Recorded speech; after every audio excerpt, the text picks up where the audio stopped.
오늘 우리에게 주시는 하나님의 말씀은 로마서 12장 9절에서 21절까지 말씀입니다. 제가 말씀 봉독해 올리도록 하겠습니다. 사랑에는 거짓이 없나니 악을 미워하고 선에 속하라. 형제를 사랑하여 서로 우애하고 존경하기를 서로 먼저 하고 부지런하여 게으르지 말고 열심을 품고 주를 섬겨라. 소망 중에 즐거워하며 환난 중에 참으며 기도에 항상 힘쓰며 성도들의 쓸 것을 공급하며 손대접하기를 힘쓰라. 너희를 박해하는 자를 축복하라. 축복하고 저주하지 말라. 즐거워하는 자들과 함께 즐거워하고 우는 자들과 함께 울라. 서로 마음을 같이하며 높은 데 마음을 두지 말고 도리어 낮은 데 처하며 스스로 지혜 있는 채 하지 말라. 아무에게도 악을 악으로 갚지 말고 모든 사람 앞에서 선한 일을 도모하라. 할 수 있거든 너희로서는 모든 사람과 더불어 화목하라. 내 사랑하는 자들아, 너희가 친히 원수를 갚지 말고 하나님의 진노하심에 맡기라. 기록되었으되 원수 갚는 것이 내게 있으니 내가 갚으리라고 주께서 말씀하시리라. 내 원수가 줄이거든 먹이고 목마르거든 마시게 하라. 그리함으로 내가 숯불을 그 머리에 쌓아 놓으리라. 악에게 지지 말고 선으로 악을 이기라. 아멘. 할렐루야. 여러분 행복하십시오. 여러분 성령 충만하십시오. 오늘은 성령 강림 후 13번째 주일입니다. 또 우리가 정부 지침에 따라서 대면으로 예배하지 못하고 또 이렇게 비대면으로 하나님을 예배합니다. 우리가 있는 처소에서 더 하나님을 의지하며 나아가는 우리 복된 성도님들 되시기를 주님의 이름으로 축원해 드립니다. 내가 어떠한 상황에 있든지 내게 베푸시는 주님의 긍휼을 힘입어 주위의 긍휼을 베푸는 사람이 될 때 그리스도 안에서 삶의 지경이 더 넓어지고 깊어지게 되는 것입니다.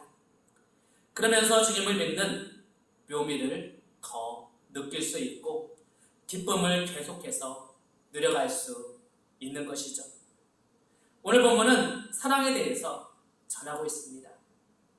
9절 말씀에 이렇게 말합니다. 사랑에는 거짓이 없나니 라고 시작합니다. 사랑의 특징을 한 가지 말하라고 한다면 사랑에는 거짓이 없다라는 것입니다. 왜 사랑에는 거짓이 없는 것일까요? 사랑이라는 것은 인간이 가질 수 있는 감정 중에서 가장 진실된 감정이고요. 인간이 행할 수 있는 행위 중에서 가장 진실된 행위이기 때문입니다.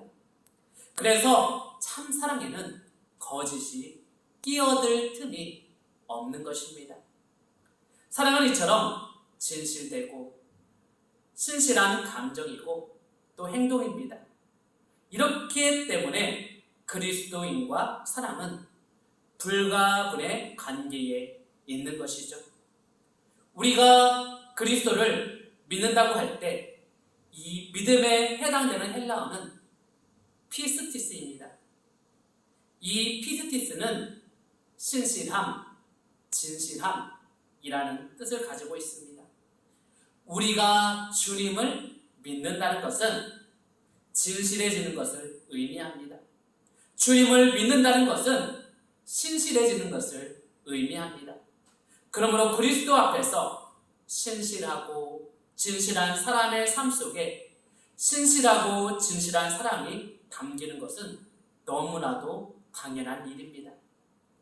또 사랑에는 거짓이 없다고 할 때 이 문장의 문자적 해석은 무대에서 말하지 않는다는 뜻입니다. 사랑은 무대에서 말하는 것이 아닙니다. 무대에서 말하는 것은 모두 진실이 아닙니다. 꾸며진 것들입니다.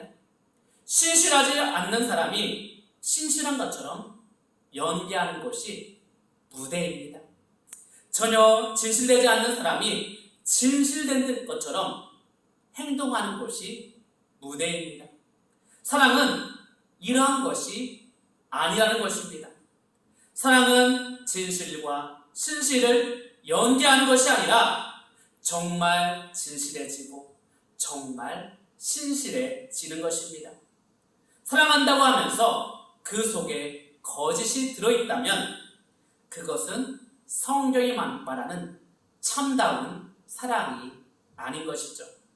왜 성경이 그리는 사랑이 위대한 것일까요? 왜 사랑이 사람을 감동시키고, 왜 사랑이 힘을 발휘하고, 왜 사랑이 기적을 낳는 것일까요?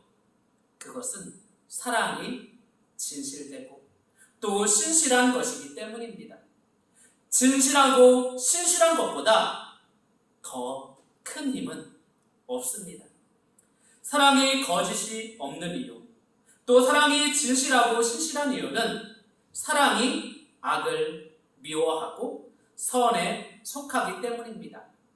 사랑은 절대로 악한 것을 생각하지 않습니다.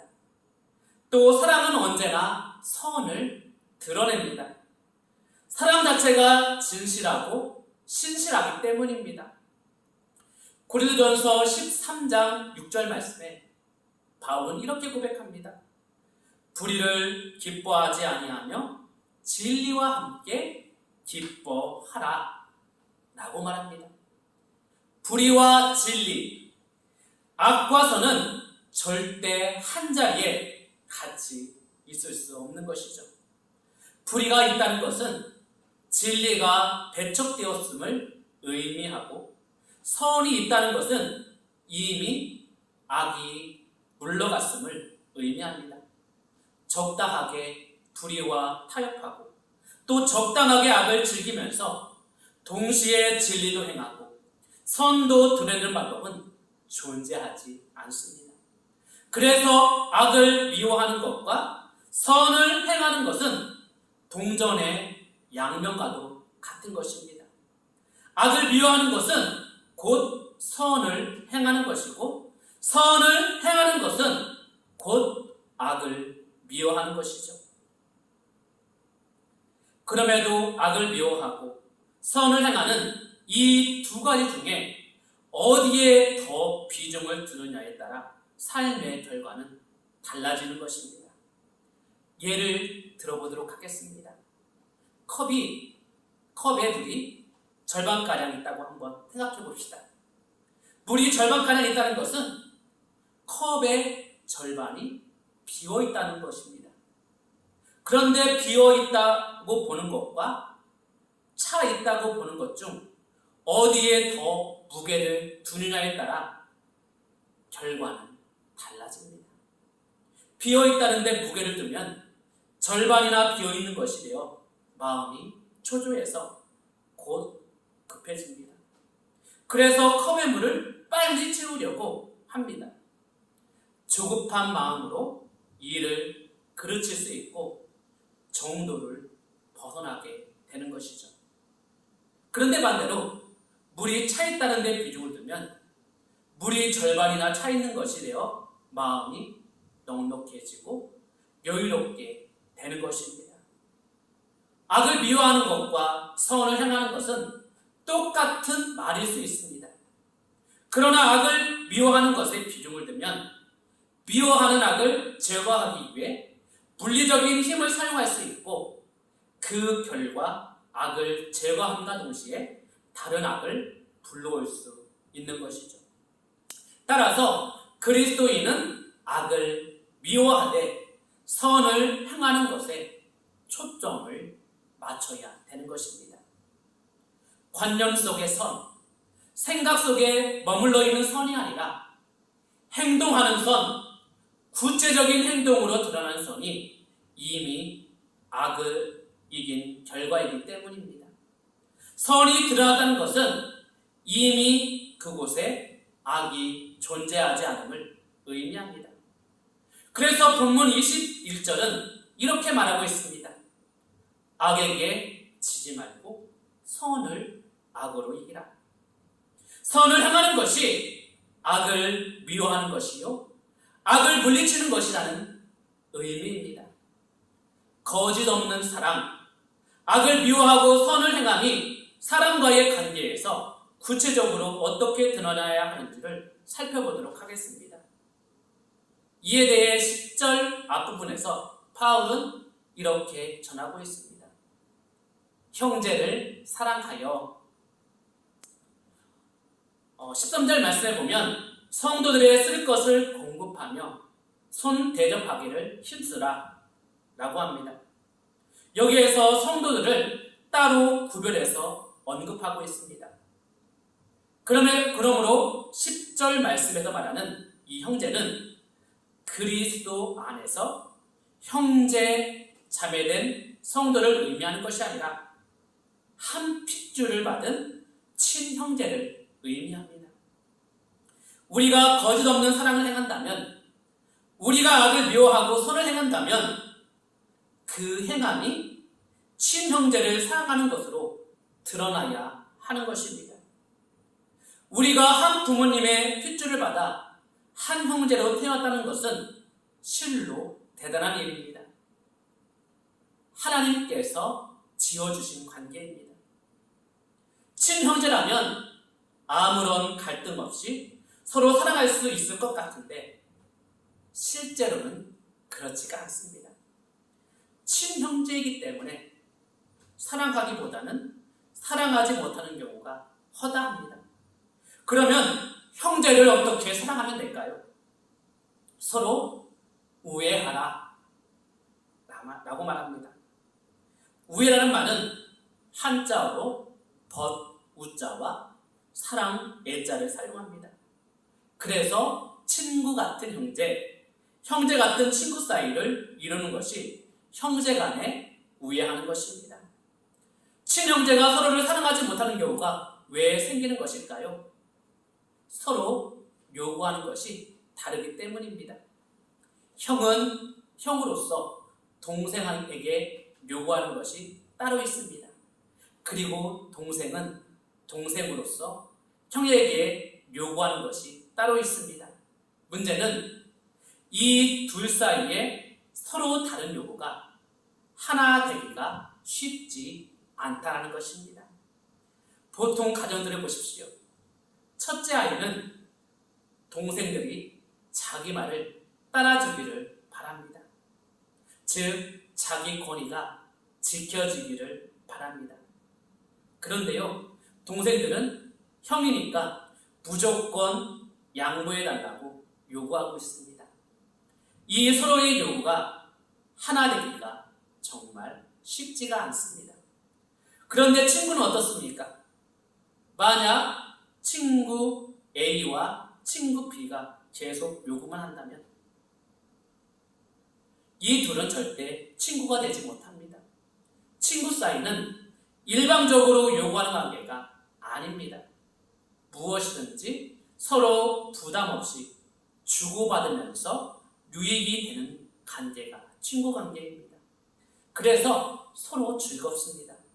그런데 형제 사이는 이것이 잘 안 됩니다. 다만 친구지간은 같은 핏줄을 이어받지 않았기 때문에 관계가 깨져버리면 남남이 되기도 합니다. 형제끼리 우애한다는 것은 친구 같은 형제 같은 친구가 되어야 한다는 것입니다. 서로에게 요구하지 않는 것입니다. 그리고 오히려 내가 무엇을 해줄까를 생각합니다. 이와 같이 우애 관계를 맺어갈 때 친형제라는 것은 이 세상의 어떠한 친구보다도 더 좋은 친구, 그 어떠한 동역자들보다도 더 가까운 동역자로 한평생 살아갈 수 있는 것입니다. 친형제가 그처럼 우애하는 것으로 사랑이 드러나는 것입니다. 우애하는 관계는 서로에게 행하는 악을 미워하고 선을 행하는 관계입니다. 그런데 이것만으로는 부족합니다. 10절 중간 말씀에 보니까 존경하기를 이라는 말이 나옵니다. 누군가를 존경한다는 것은 그 사람과의 거리를 인정하는 것입니다. 하나님께서 사람을 만들어 가족으로 맺어주실 때 거리 관계로 엮어주셨습니다. 부부지간은 무촌입니다. 무촌이라서 거리가 없는 것으로 여겨지지만 돌아서면 남입니다. 부부가 이 거리를 인정할 때 서로 존중하게 됩니다. 부부가 일신동체가 된다는 것은 서로의 거리를 영으로 만드는 것이 아닙니다. 하나님께서 아담을 만드신 뒤 하와를 만드실 때 시간상의 거리를 두셨습니다. 아담은 흙으로 만드셨습니다. 그리고 하와는 아담의 갈비뼈로 만드셨습니다. 즉 만드는 방법상 재료상의 거리도 있습니다. 이 거리들을 인정할 때 나와 다른 부분을 인정할 수 있고 존중할 수 있고 높여줄 수 있는 것입니다. 부모와 자식 간의 거리는 일촌입니다. 진정으로 자식을 사랑하는 것이 무엇일까요? 이 일촌 간의 거리를 인정하는 것입니다. 많은 부모들이 이 거리를 인정하지 않습니다.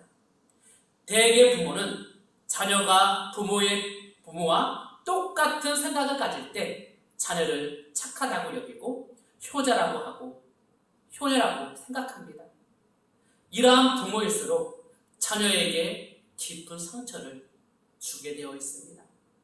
자녀와는 반드시 일촌 간의 거리가 있어야 아무리 내 몸에서 태어난 자녀라도 존중하고 그 생각과 감정을 높여줄 수 있는 것입니다. 이 거리를 인정하지 않으면 어느 날 한순간에 자녀는 부모 곁을 떠납니다. 그리고 더 이상 부모를 존중하지 않게 됩니다. 형제지간은 이촌입니다. 형제가 형제를 사랑하고 서로 존중하는 것은 이촌 간의 거리를 인정하는 것입니다. 형제가 많으면 많을수록 다양한 생각들을 접할 수가 있습니다. 이때 서로의 거리를 인정하고 존중해가면 형제가 적은 사람들이 누릴 수 없는 새로운 세계가 형제들 속에서 창출되는 것이죠. 마치라는 이유로 혹은 가진 것이 많고 실력이 있으니 형제를 지배하고 군림하려 드는 것은 형제 간의 거리를 인정하지 않는 것입니다. 거리를 인정하면 윗사람이 아랫사람을 지배하려 하지 않습니다. 또 아랫사람이 윗사람보다 올라가려 하지 않습니다. 서로 마음과 뜻과 생각과 감정을 존중하고 존경하게 됩니다. 이 속에서 거짓 없는 사랑이 품어지게 되는 것입니다. 여기에 덧붙여 본문은 한 가지를 더 말하고 있습니다. 참 사랑은 가정을 넘어 교회 안에서 주님을 섬기는 성도들에게 향하고 있습니다. 더 나아가 내가 알지도 못하는 사람들에게도 확대되어 가는 것이 거짓 없는 사랑의 특색입니다. 13절 말씀입니다. 서로의 성도들의 쓸 것을 공급하며 라는 구절은 한 교회에서 함께 신앙생활하는 성도들에 대한 내용입니다. 성도들의 쓸 것을 공급하는 일이 무척 간단한 일처럼 여겨질 수 있습니다. 그러나 그렇지가 않습니다. 상대에게 필요할 거라 판단해서 내 임의대로 공급하기는 쉽습니다. 그런데요, 상대가 실제로 필요한 것이 무엇인지를 알기 위해서는 그분의 입장에 서야 됩니다. 무엇이 필요한지를 알게 되고 난 뒤에 그것을 전해줄 때 첫째는 마음을 나누어야 됩니다. 둘째는 시간을 나누어야 됩니다. 그리고 셋째는 물질을 나누어야 됩니다. 누가 먼저랄 것 없이 참된 성도는 먼저 이렇게 행동해야 합니다. 성도가 서로에게 필요한 것을 생각하고 그것을 채워주는 삶을 살아갈 때 성도의 만남과 친교 속에 천국이 세워지지 않겠습니까? 그런데 우리의 사랑이 예배당 울타리 안에만 머문다면 이것은 참사랑이 되지 못합니다. 거짓없는 참사랑이란 예배당 울타리를 뛰어넘는 것입니다. 그래서 손 대접하기를 힘쓰라 라고 말하는 것입니다. 로마서가 쓰여질 당시에는 동서남북 각지를 다니면서 복음을 전하는 전도자들이 많았습니다. 기독교가 공인되지 않았던 시기였습니다. 그런 가운데 핍박을 받으며 정처 없이 도망다니는 그리스도인들이 많았습니다. 그들은 가진 것이 없었으므로 어느 도시를 가든지 예수님을 믿는 성도들의 집에 가서 의식주를 해결해야 했습니다.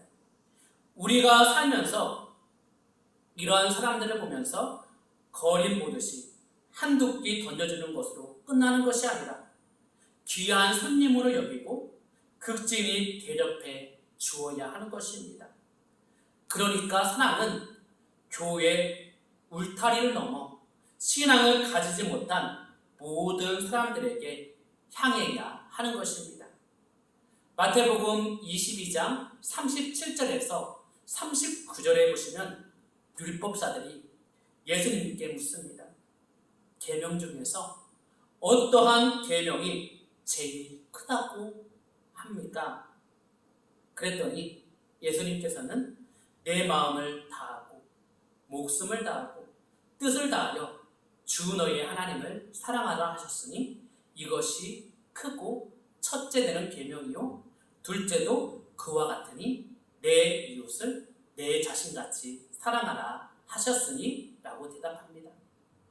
바꾸어 말한다면 자신을 사랑하는 법을 모르는 사람은 절대로 이웃을 사랑하지 못한다는 것입니다.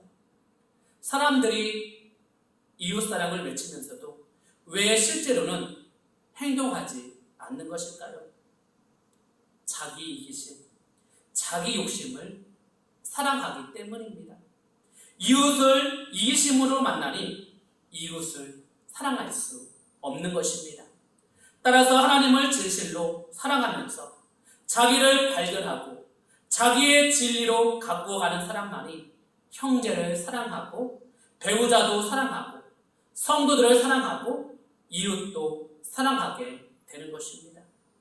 그 사랑은 자기를 가꾸는 일이 되어 나 사랑 그리고 이웃 사랑 하나님 사랑이 계속해서 깊어지고 성숙해지고 완성되어 가게 되는 것이죠. 하나님을 사랑하고 하나님과 바른 관계를 맺어 자신을 사랑하는 법을 배우시길 바랍니다. 그리고 나를 사랑하는 그 사랑으로 우리의 이웃을 사랑하고 그 사랑으로 나를 가꾸어가고 이 같은 사랑의 세부 분역이 여러분 모두의 삶 속에서 계속해서 이루어지기를 주님의 이름으로 축원해 드립니다. 아멘. 생명의 주인 되신 하나님 아버지, 하나님의 크고 놀라운 사랑을 감사드립니다. 오늘 바울이 주신 이 말씀을 통해서 사랑에는 거짓이 없다라고 말씀하고 있습니다. 이 말씀을 우리가 분명하게 생각할 수 있게 해주시고 이 사랑으로 말미암아 나 자신을 사랑하게 하여 주시고 우리의 이웃을 사랑하게 하여 주시고 또 하나님을 사랑할 수 있는 우리 모두가 될 수 있도록 은혜를 더하여 주시옵소서. 코로나19로 인하여서 예배하지 못하고 있는 가운데 있습니다.